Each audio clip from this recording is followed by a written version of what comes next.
झालंच नाही. स्थानिक लोकांनी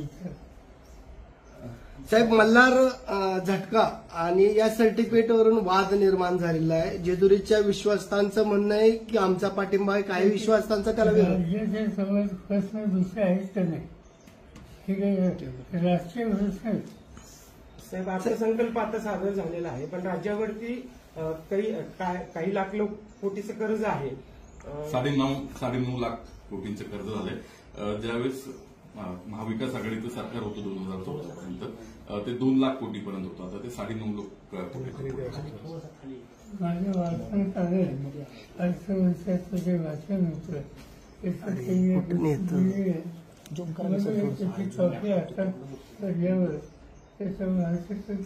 असं बीडमधली परिस्थिती आहे. वेगवेगळे व्हिडिओ हे थोड्या गुन्हेगारी वाढताना दिसते.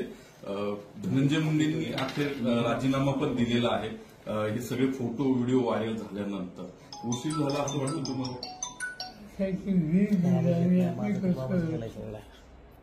आज ही वीजची अवस्था आहे की कधी वीज शांत सर्वांनी सगळ्या रस्त्यांना घेऊन जाणारा असा जिल्हा, असा माझा अनेक वर्षाचा अनुभव आहे.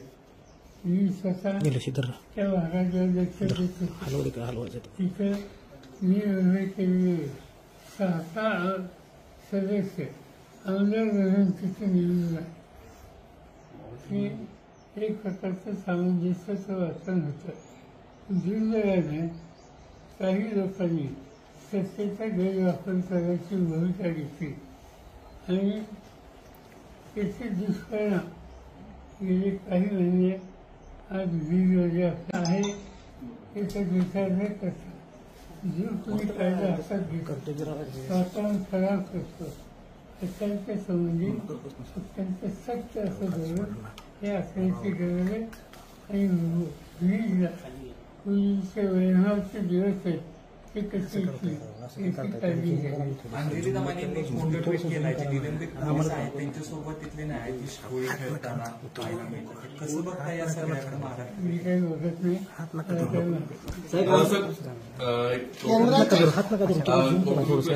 निमंत्रण दिलेलं आहे 10 तारखेच्या साखरपुड्याचं जय पवार यांनी. कुटुंब एकत्र येणार हा काही फरक नाही. साहेब, केंद्राच्या वतीनं शेतकऱ्यांसाठी योजना जाहीर केल्या जातात, प्रत्यक्षात शेतकऱ्यांपर्यंत ते पोहोचत नाहीत. याला कोण जबाबदार आहे? राज्य सरकार जबाबदार आहे का केंद्र सरकार जबाबदार? कोणती योजना, कोणत्या